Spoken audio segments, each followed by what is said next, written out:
kandi bafite imyanya ikomeye muri guverinoma ariko abantu bakunda n'ubundi umukino wa nabonye Dr. Ivan Butera yego Minister of State muri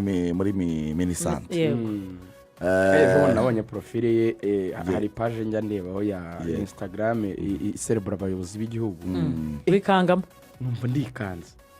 buriya naenzi ko ari dogiteri azi n'umuganga nyine yize donc medicine noneho kumbe afite PhD nyine ni dogiteri yego yarabyize yize medicine byinshi ariko nasanze nyine ari PhD muri ujya kuri LinkedIn nibwo uhita utinya kimwe n'umuntu bancarenjinze kandi nyine ari muto ndavuga ni akiri muto cyacareba kuri ugiye gusubirayo ku ishuri basigaye mbibagirwa ubu nabagifatara cyane nk'iby'umupira nk'ibya siporo nabyiga ariko ibi ngibi by'amakayi yandi asanzwe ibintu by'amasirabizi iby'umupira impamvu ni pratique kurusha ibintu ubamo mu buzima bwa buri munsi na passion n'umuntu yabikunda urabitsinda neza nari mukomoje abayobozi abantu bawurebye hanyuma Minister of State muri Minisport we Ngarambe Rwego abandi bapapa bafite biyubashye yubashye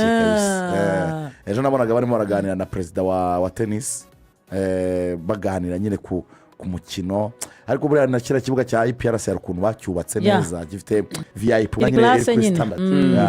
yego ibyo birivuga kwakira ubundi aya marushanwa ni kimwe mu bintu byafashije ishyirahamwe ry'umukino wa tennis mu Rwanda kugira ibibuga byiza kuko biriya ni bimwe mu bibuga byiza uyu munsi dufite mu mukino wa tennis by'umwihariko hano ku mugabane wa Afrika. Icyo mbere cyo kangwa n'umunya Autriche Joshua Zani we wegukanye cyumweru cya mbere atsinze Umutaliyani Stefano Naptano mutsinda 7-0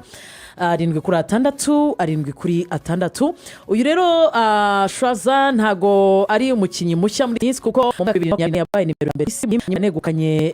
Roland Garros y'abato n'ubundi mu mwaka 2024 niwe rero wegukanye icyumweru cya mbere mu gihe tujye kwinjira mu cyumweru cya kabiri. Icyumweru cya kabiri rero kiratangira uyu munsi mu kanya rwose ku isaha 4 aho dutegereje kureba abanyarwanda uburyo bari bwitwara mu cyumweru cya kabiri kuko bagiye guhera mu ijonjora riri bubajyane muri main draw. Dufitemo abasore babiri Nigena ndetse na mugenzi we Ishimwe Nigena Ishimwe ndetse na Ishimwe Claude. Nigena araza gukina n'umunya Espagne Ivan Malero ku isaha 4 n'umunya Espanyol. Hanyuma kandi umukino wa kabiri umunyarwanda aza gukina ni Ishimwe Claude araza gukina n'umutaliyani Matteo Covato. Baraza gukina rero nabo umukino wa kabiri ariko bashaka itike y'ibinjiza muri main draw. Mu yindi mikino itegerejwe uyu munsi harimo umukino uza guhuza Marco Trungeliti umunya Argentine asanzwe amenyerewe cyane muri Rwanda Challenger araza gukina n'umunya Espagne Macth. Hanyuma kandi undi mukino uraza guhuza Mathis mu Faransa araza gukina na Andrej umunya Slovaki mu gihe kandi Johannes aza gukina n'umunya Republika Czech araza gukina na Azizi umunya Tunisie mu gihe Luka aza umunya Espanyol aza gukina na Kolali umunya Republika ya Czech. Niyo mikino iteganyijwe uyu munsi muri tennis aho binjiye mu cyumweru cya kabiri. Icyumweru cya mbere yari Rwanda Challenge 75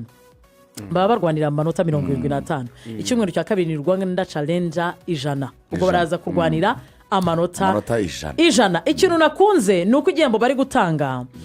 bakugikoza uburyo hagati hateretsemo igiseke bivuze ngo umuntu ugitwaye aho giteretse utomva harimo nyina ari y'u Rwanda agaseke n'intuza y'ikinyarwanda ni kimwe mu birango byacu cyane. Hanyuma rero aho hari mu Rwanda mu mikino itandukanye yakinwaga ariko kandi rugaje mu gihugu cy'Ubwongereza shampiyona ntiyakinwe ariko hakinwe imikino ya FA Cup. Kwizigira muri resultat byari bihagaze bite muri iyi weekend muri FA Cup? Muri FA Cup resultat zari nyinshi cyane kipe ya Arsenal hariya irabonaga itsinda Mansfield yatsindaga Mansfield ibitego 2-1 hanyuma Chelsea itsinda Wrexham byagirinze kujya muri extra time Wrexham bayitsinze ibitego 4-2 nabonaga go bita Alejandro Garnacho yitwara neza cyane muri uyu mukino abonera igitego cy'insinzi hanyuma Newcastle United yatangiye itsinda Man City abantu baravuga bati Newcastle igiye kwikamata bahita bava inyuma bayikubita ibitego 3-1 nuko round ya gatanu ya FA yarangiye ubwo birumvikana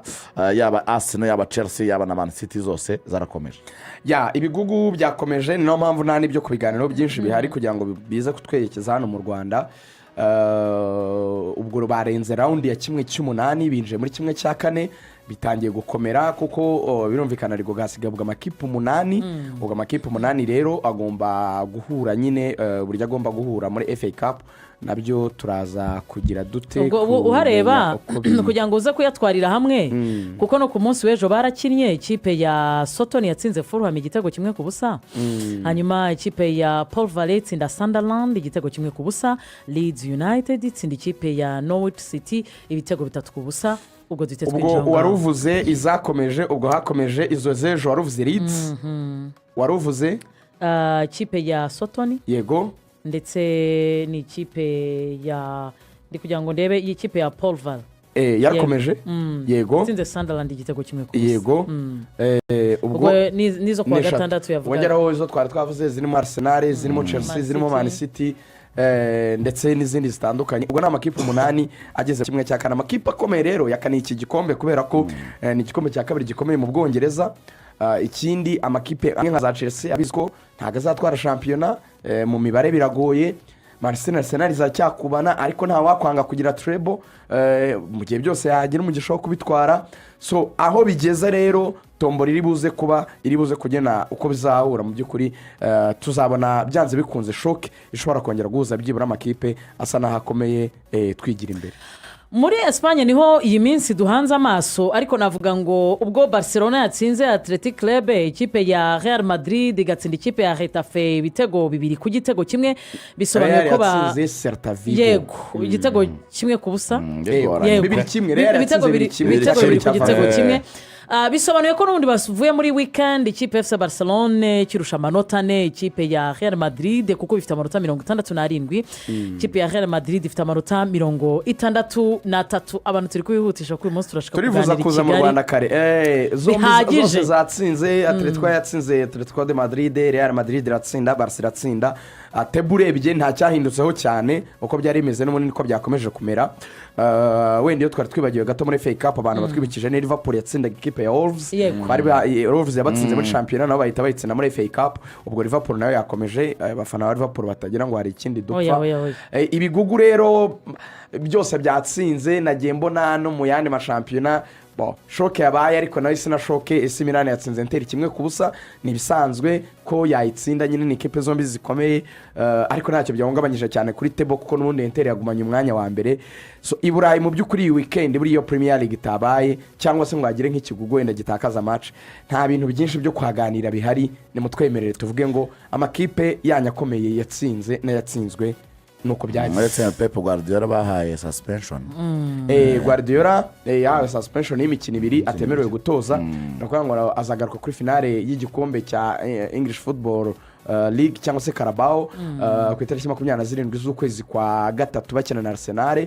ariko no 22 z'ukwa gatatu nagari 27 22 z'ukwa gatatu ubundi match bigira za championnat ziri imbere ya match bazakina n'ikipe ya West Ham ndetse na match bazakina n'ikipe ninde Man City mbere yo guhura na Chelsea masegonda 2 mitenye babwira icyo gihe Pep Guardiola izo match zombi azabura suspended ntabwo yemerewe kuzitoza kubera yuko yagize imyitwarire itari myiza ama comments Man City maze igiye ikora n'uburyo yagiye atitwara neza ku basifuzi ubwo bari gutsinda muri FA Cup atsinda ikipe ya Newcastle bafite West Ham bakagira yagize ukuntu rero yitwaye nabi Crystal Palace nibyo match za championnat ni West Ham ndetse ikoma yabaye postponed iyihe ya Palace bari bafite 11 bari bafite Madrid ejo bundi none 11 bakajya West West Ham bagakina West Ham bagakina second leg ya Madrid kuzaho Crystal Palace ariko yari postponed Yabaye umenye impamvu postponed, bayiposponinze bakina no kubera bafite bahita bakina finale ya Real na Madrid. Arsenal ya ariko ari Football League. suspended imikino ibiri bon ariko Arsenal yo bavuga ko azaba so yego nibyo ngibyo reka dutumike tugaruke mu kanya gatoya twinjire i Nyarugenge. Abantu b'ubuzima nababona amahirwe